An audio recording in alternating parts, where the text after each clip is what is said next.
Good morning, everybody. This is Friday Networking at 10 a.m. And we are so blessed to get some really quality people to come and share their ideas, their journey, their story, and inspire us.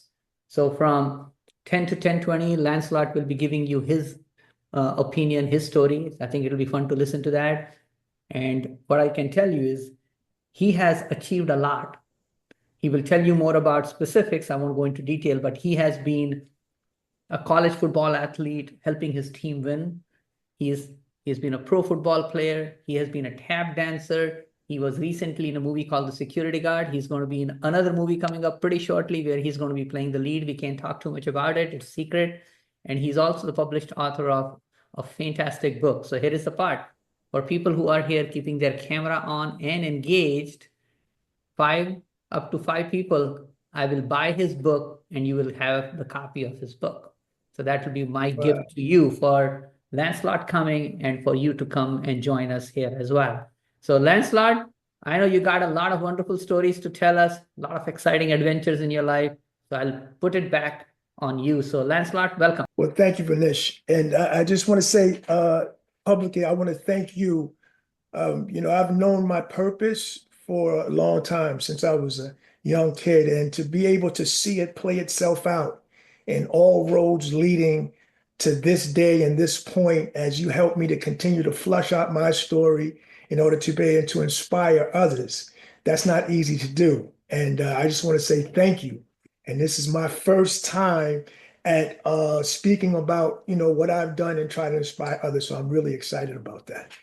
And I want to thank you. So by the time I was 21 years old, I had already survived a plane crash, train accident, car crashed, and almost drowned, and watched a friend of mine drown right in front of me.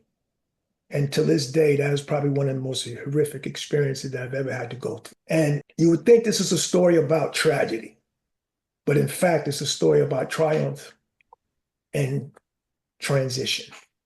You would think this is a story about survival, but actually it's a story about how you reinvent yourself. Now I'm gonna go back a little bit and explain some of the things in the past so we can move forward. So I was like Minesh said, the first half of my life, I was an athlete and a very successful athlete. I grew up in New York and I was one of the top football players coming out of New York City. And I received a few scholarships. And I was on my way up to one of the schools that I received a scholarship from, University of Maine. And I get to the airport. Now, I had gone up to other schools and everybody had flown me out in these big 747s. I get to the airport in this specific day, and there's no big plane there. In fact, there's this rickety bus that takes me to the plane. And I'm like, what's going on here? Now, my only saving grace was that I was completely exhausted because I'd hung out the night before that. So I was so tired, I didn't have enough time to be really scared. So I get on the plane and I fall asleep. We land in Connecticut and we pick up some passengers. And it was just one passenger that picked up. The mother asked me to watch her. She was 9 years old, beautiful little blonde-headed girl, 9 years, and she was flying by herself. And she said, could you please watch her? She's going to Boston. I said, absolutely. We introduced ourselves. She said, hi, I'm Sophia. I'm 9. I said, I'm Lancelot. I went to sleep. The next thing I know, the plane is going down like this rapidly. Now I'm in a dead sleep. The only reason why I wake up is because the gravity's pulling me down, and now I'm sitting in my seat like this. And I wake up to hear this poor girl screaming at the top of her lungs, mommy, mommy. I look to the right of me and people are trying to balance themselves and they're breaking the windows out. And everything I saw on TV is when you break the windows out, you get sucked out the plane. So I'm like, what's going on here? So I looked to the front of me and there was a sheet that separated the pilots from the passengers. That sheet had completely disintegrated. Why? Because the plane was on fire. So I rubbed my eyes and I said, this can't be right. I started looking and it looked like the pilot on the right, his leg was on fire. The pilot on the left, his upper body was on fire. But yet they were still flying the plane. So then I look close and it looks like the windshield is completely iced over because they can't see the windshield. And all of a sudden I look at the co-pilot and he's looking out the window telling the pilot what to do because they can't see out the windshield. This was complete heroic flying at this point. I said to myself, this has got to be a dream. I grabbed a hold of Sophia, I closed my eyes, and I went back to sleep. The next thing I realized, they had pulled me out the plane. They had landed on the Scituate Reservoir successfully, and only one person out of 10 died.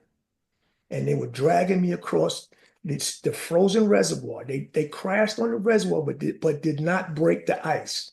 Now, you got to remember, they were on fire, made it safe. Was in the hospital for 2 weeks, got out the hospital. A month later, I was in a train accident. It derailed coming home from New York City, going into Long Island. I got into a train crash. Now, at this point, I'm starting to feel a little vulnerable. I hadn't been in a plane crash. Not even a month and a half later, I was in a train crash. Then in May, going to graduation, I got into a car crash on graduation day. I left my tassels home. I was rushing. I said, I'm going to get these tassels. I'm graduating from high school. I went back home, and on the way rushing, I didn't look to the right of me, and my girlfriend at the time said, Lance, head on crash. So now I'm really feeling vulnerable. I done got into a train accident, car crash, and a plane crash within a few months of each other. Then that was May. Then in July, family's over. Uncle came down to visit, cousins in, 2 of my good friends were all together. We decided to go to the beach. Now, if you know anything about New York City, beaches are jam-packed.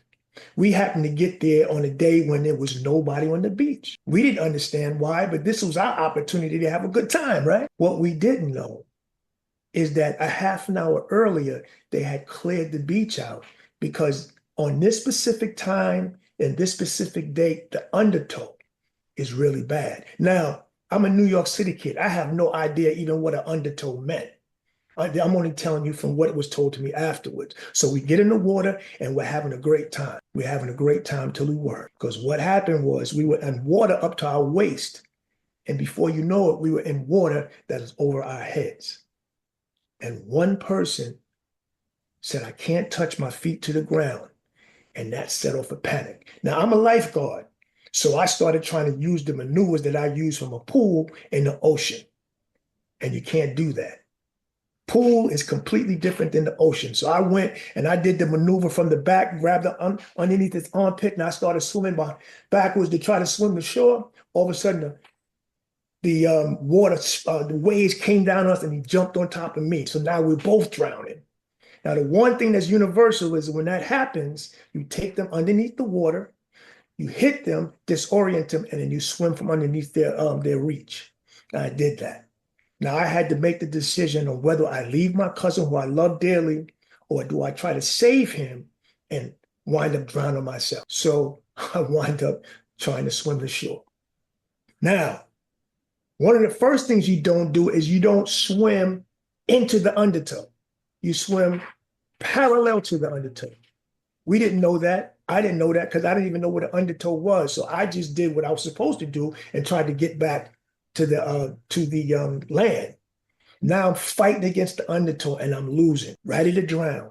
All of a sudden, God, where I was at, he stopped the undertow. Enough so where I was able to make it back. All of a sudden now, from being so far, I was now closer to the shore and I was able to get back.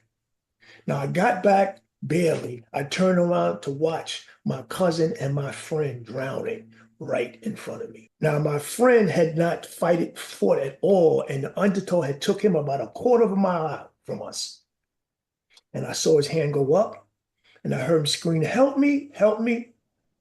And then his hand went down, and he disappeared. So now I've just watched my friend just vanish. It was like a needle in a haystack. You had this vast ocean, and you had this one little guy. On went down, he just disappeared. I didn't know whether he went left, right, front, back. Now I'm watching my cousin drowning. All of a sudden, undertow, stop, God again. And I was able to come out to it and get him and tell him, listen, you're standing up now because the water was over his head. And before you know it, now the water was by his waist again. So I went out there, we pulled him in.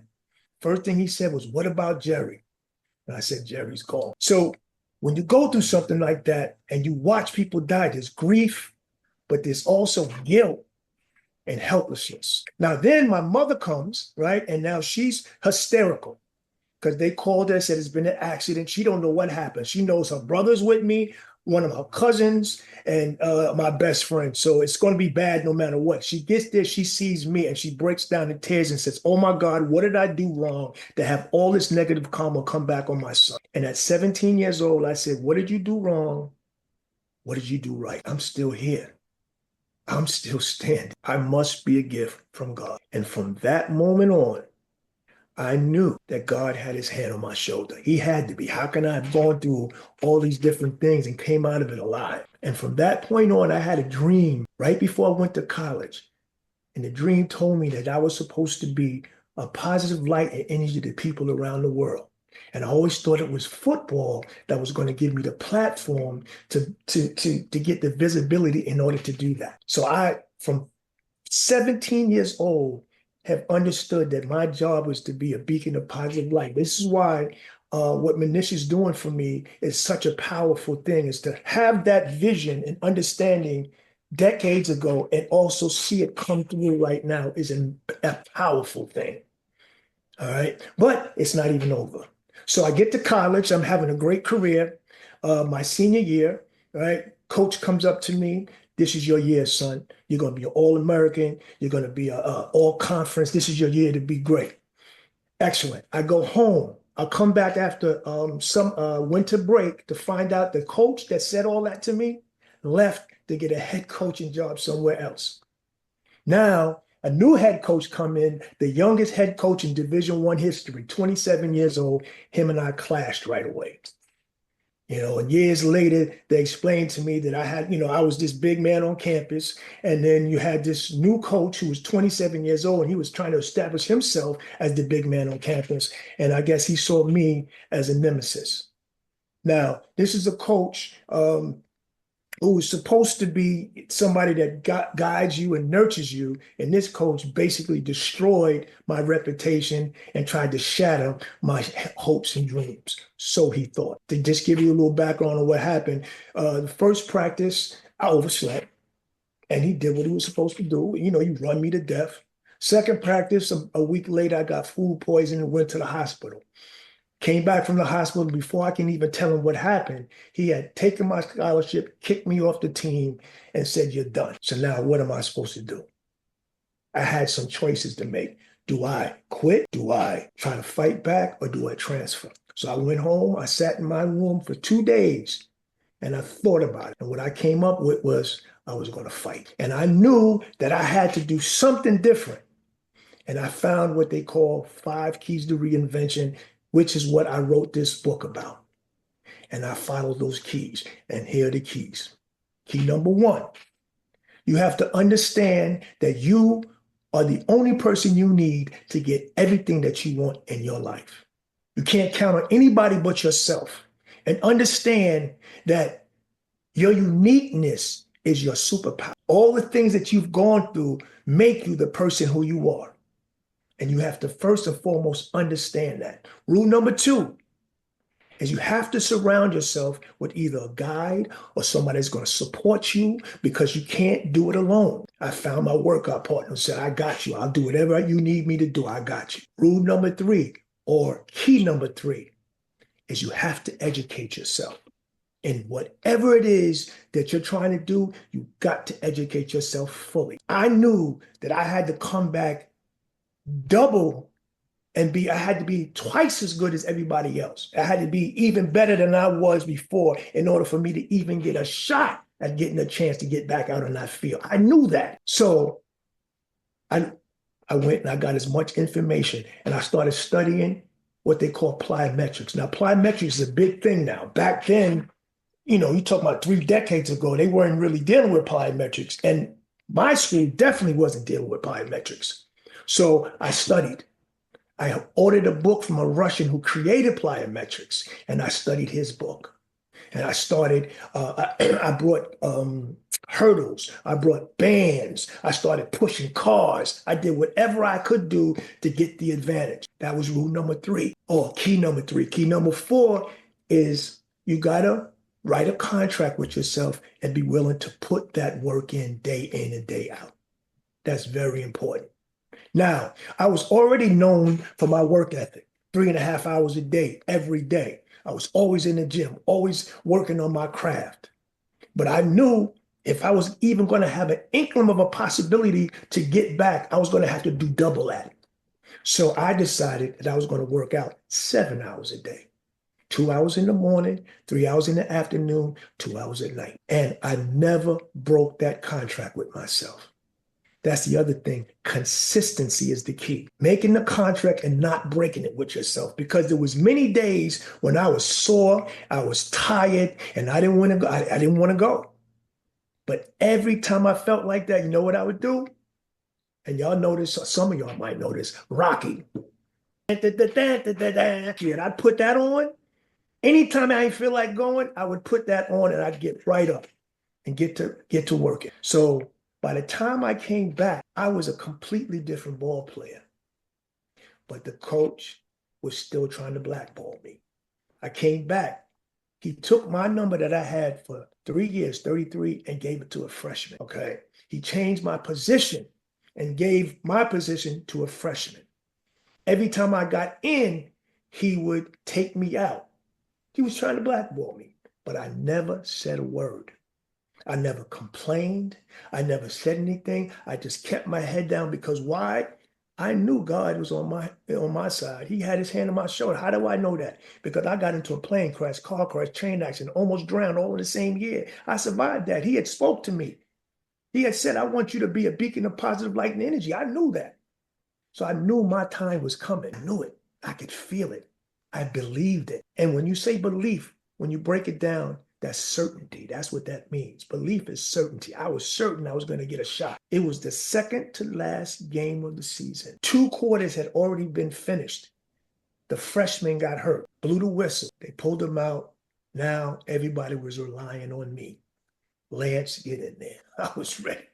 The first time I touched the ball, I ran for 67 yards. By the end of 2 quarters, I ran for 187 yards and 3 touchdowns, and we beat them. We were losing when I got in the game. We wound up beating them. The next week, we wind up beating Rich Gannon, who's damn near a Hall of Fame quarterback. And those that watch football would know who Rich Gannon is. We were not supposed to beat them. We beat them with 14 seconds left. I scored the winning touchdown and 183 yards. What did that tell me? That told me, first of all, God is guiding things. Secondly, I can do anything I want. Anything I want if I follow those 5 keys. I'm going to break them down to you again. Key number 1 is you have to understand that you are all you need to get everything that you want in your life. Key number 2, you got to surround yourself by guides. People are going to help you. People are going to support your vision. Rule number 3, you got to educate yourself fully. And whatever it is that you want to do. And we have no excuses because you got a plethora of information on YouTube, on these podcasts, on, Chat GPT. You have no excuse. Number 4, you have to be willing to work harder than everybody. You got to be willing. If they're working 2 days, you work 4. If they're working 4, you work 8 days. And I know there's only 7 days in a year, in a week, but you got to find that 8th day because it's about working harder than the next person. Rule number 5 is you got to believe. You have to believe that you can achieve. And if you believe that, there's not a thing that you can't do. I am telling you right now, I know it for a fact. It's not a thing that you can't do. Now I'm going to show you what happened. After that season was over, right? Everybody else was done. I believed that I was supposed to play professional football so that I can get the platform to do what I was really supposed to do, and that's supposed to be a beacon of positive light and energy to people around the world. So I started training. I got a video out, and and also I got an award, the Comeback Player, Jerry Nason Award, which is the Comeback Player of the Year. All right. Only time University of Maine player ever got it, and that was me. So I took that, got me an agent, and tried out for the New England Patriots. Didn't make it. Then I went and I played a year of semi-pro ball because I knew I was supposed to be playing pro ball. While playing semi-pro ball, an international agent saw me, gave me a contract, and asked me if I wanted to play in Europe. I said, absolutely. So now I found myself in Europe playing football. I didn't even know they played football in Europe. But again, that's belief in yourself. That's believing that something is going to happen if you just do those 5 keys, right? After I came back from Europe, I tried it for the New York Jets. Didn't make it. I was devastated for about 2 days. I picked myself up and I said, I can do anything I want. I knew it. And I said, it's up to me to find out what that path is that I'm supposed to be the beacon of positive light and energy. Because obviously, football wasn't it. But I knew that God had something in store for me. So it was my job to figure out what it was. So now, after football, I sat on this journey to figure out what it is. And I've accomplished a whole lot of different things. I'm going to run it down to you. And again, I want you to understand that how I accomplished all these things was utilizing the same 5 keys. Okay. Utilizing those same 5 keys. I just applied that to every situation I was in. So the first thing that happened once I got out of football is I had my own sporting apparel business. It's called Lancelot and Ray Anthony Productions. And we had contracts with Princeton University, University of Maine, Rutgers University, Fordham University, Maine, Holy Cross High School. These are all, and we were doing pretty well. But it didn't feel like this was what I was supposed to be doing. So then I got involved with executive producing. I met a guy in the street. And I jumped aboard and became an executive producer of theater. I was executive producer of theaters tours. I've done my own shows. I've done, it's just a host of things that I've done as an executive producer. While executive producing, I found interest in dance. I'm the first professional athlete to ever go back to school and learn how to dance and make dance a profession. How did I do that? Everybody thought I was crazy, by the way, even my parents. I mean, you're going to go back to school and then you're going to school with kids 13 and 14 years old. Yeah, but I know I can do it because I'm going to follow these 5 keys. I was taking 21 classes a day, 5 days a week for 4 years. That's unheard of, first of all. I literally changed from a football player to a professional dancer. I've danced on Broadway. I've danced at the Metropolitan Opera. I'm a master tap dancer and a master tap dance teacher. I have my own technique, which is called the T3 technique. It stands for the Theobald tap technique. I have taught the Theobald tap technique in a university at Adelphi University a few months ago, which was a major, major breakthrough for me and a bucket list for me to have my technique displayed at a university. How did I do that? Followed those 5 keys. And I'll never forget tap dance, which wind up being the thing that I'm most famous for, right? I didn't want to tap dance. And my mentor said, if you don't tap dance, I'm going to take your scholarship from you. This is going to be the thing that separates you from everybody else. I'm telling you. And sure enough, if it wasn't, I took one class and fell in love with tap dancing. Now, it was one incident in particular that sparked me to be the best that I could be. I was in class, and this little 9-year-old girl was laughing at me because I couldn't get a step. And she had the nerve to call me stupid.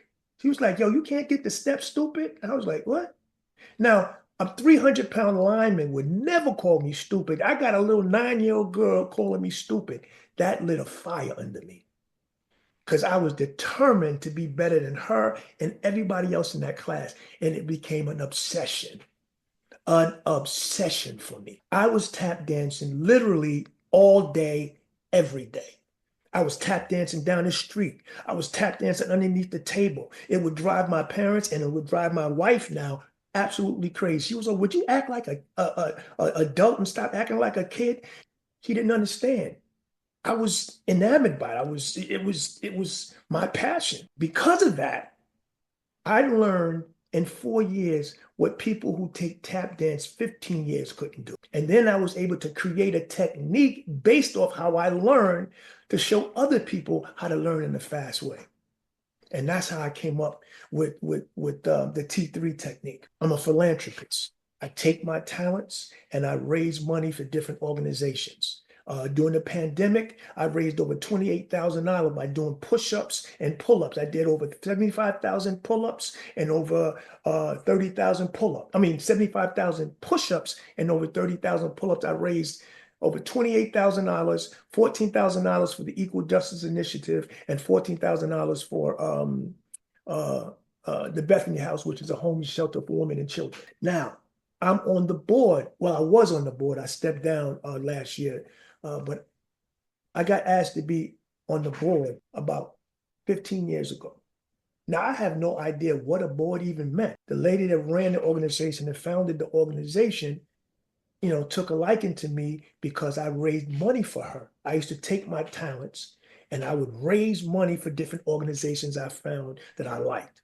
This particular organization was Bethany House, which is a homeless shelter for women and children, which was founded by a lady, a sister, not a Black sister, but like a sister of the cloth. Her name is Sister Amy. Found her, and I wind up the first year giving her a check for $10,000 off my talents. And then every year after that, I would raise money for them. After the fourth year, she asked me to be a part of the board. I had no idea what a board meant. She said, I think you can do it. I wound up being a part of the board for 15 years. In that, I became the vice chair of the Planning Development Committee and became the secretary for this organization. I just recently stepped down because there's a lot of different things that I'm doing now. And I've done that for 15 years. My point is that when you believe and you follow these 5 keys, there's so many things that you can accomplish. The opportunities are endless. The amount of things that you can create for yourself are endless. And I'm a firm believer that at any stage and age of life, you can reinvent yourself. And I'm gonna give you an example. I created a group. It's something else. I've done so many different things. It's crazy. I created a group called Moms in the Hood. Now, Moms in the Hood is a group of upward mobile mothers who learned how to dance and break dance, hip hop dance and break dance in their 50s and 60s. Now, you're talking about people that didn't have necessarily have great rhythm, but what they did is they had commitment. And I saw in them what I saw in myself. People that were willing to do whatever it took to be the best that they could possibly be. And we didn't compare ourselves to the young people. We tried to be the best that we could possibly be. And therefore, we set the tone for everybody else. And because of that group called Moms in the Hood, look them up. They're all over the internet. They're known all over the world. Because of that group, because of the idea I thought of, there are older people dancing and getting paid for it in all the arenas around this country.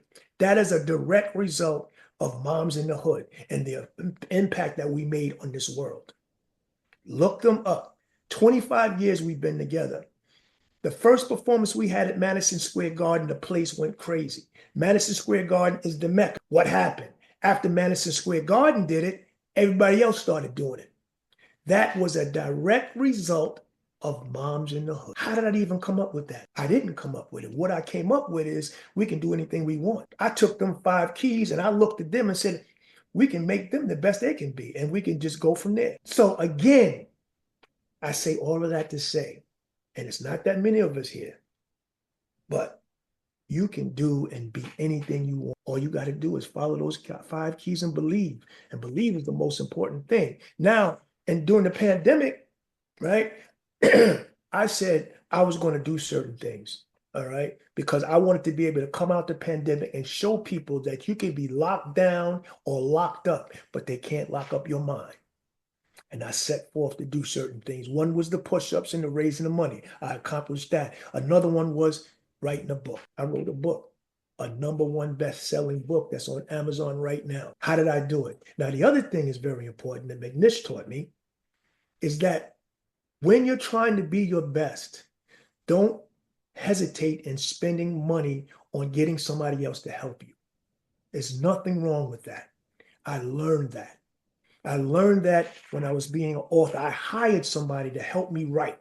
I didn't use the GPT and the AI. I actually wrote the damn thing, and it took me 2 years. And it was probably the hardest transition I've ever had to make because the editing process was just very hard for me. But the point is that I did it. I paid somebody to teach me the formula on how to write a book, and I wrote a #1 bestseller.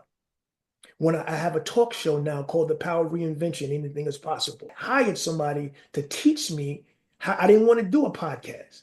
I wanted to do a TV show, but I wanted somebody to teach me how to do it the proper way.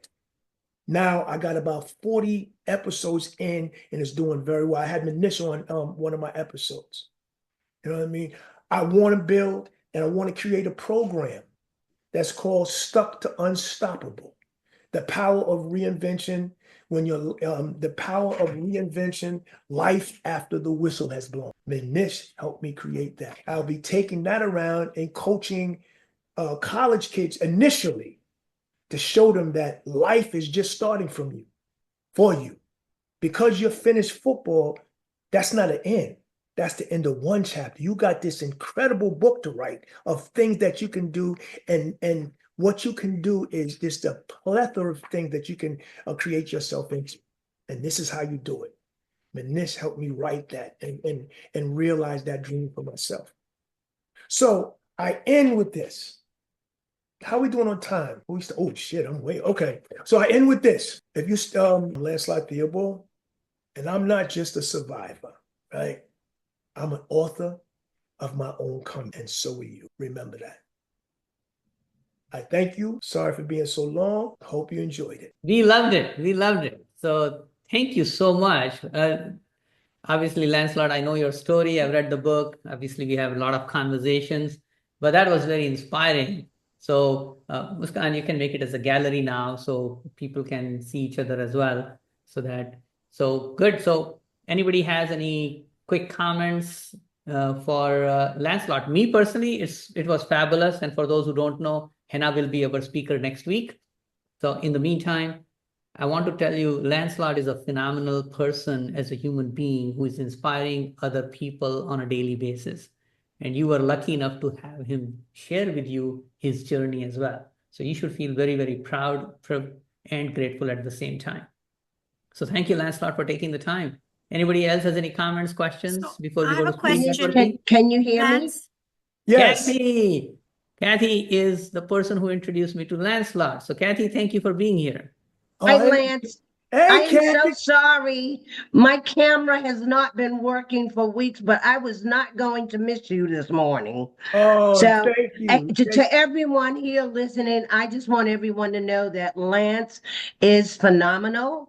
I have been on his program. Probably I was on your first program, correct? Yes.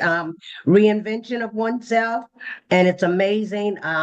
I just love the fact that I was introduced by by Lance, by a good friend of mine from New York, and hoorah, hoorah. Keep up the great work, Lance. Thank I'll you, be in Kathy. touch. All right, Thank I'll you. be in touch because we're doing a film called A Veteran, and I was telling people that you're like heavy into our veteran, and it's Yes, a I film on am. that. Yes, So I am. I'll And be in actually, touch. yeah, I have to thank Minesh too. I haven't seen Minesh in a while because I've been so involved with some other stuff.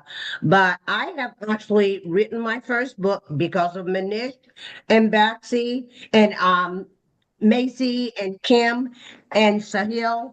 And also I am working actually on my second and third book. I'm waiting for them to be published, and this is just an amazing journey. I apologize, Manish. I've been really busy, and you know what my situation is, but I'm still here. Yes, and Kathy, I'm proud of you. You are welcome to stop by my home. You know how to get here, so not a big deal. And Yes. I'm sure we will see more of these things as they come along. So thank you so much for the opportunity. I really appreciate it. So let's pick 5 people to be the winners at the end of you. Can you stay till 11 Lance? Then we can pick a winner, or do you want to pick winner? I can stay. I want to shift and move and get my phone so I can maneuver. But yes. Oh yeah, let's just pick the winners now. So the first 5 people who came. So I will say I'm first gonna 4 have to people who leave, came Manish. and Kathy. Kathy, do you have a copy of the book? I do have a copy of the book, but I His book. apologize because I'm gonna have to leave the Okay. room. I'm gonna have to His leave book. with it. So the first 5 people who came, we will give them a copy of his book. So you'll need to give us the address so we can make sure that you get the copy of the book, which I will buy for you.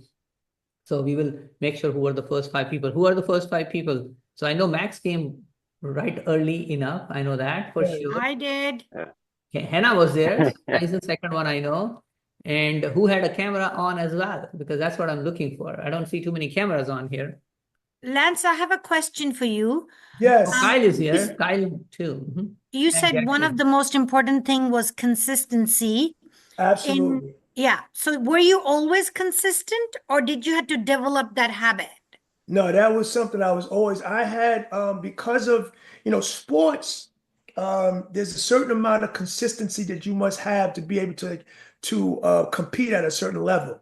So you learn at a young age, it becomes a part of you. So this is why I always say athletes have the ability to be able to do anything they want because they already have all the ingredients inside of them. So consistency, was always a part of who I was as an individual. And I just started to amp it up even more as things got more challenging.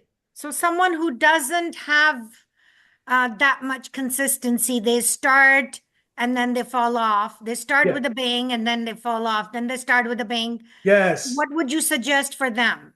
I would suggest to start off with affirmations.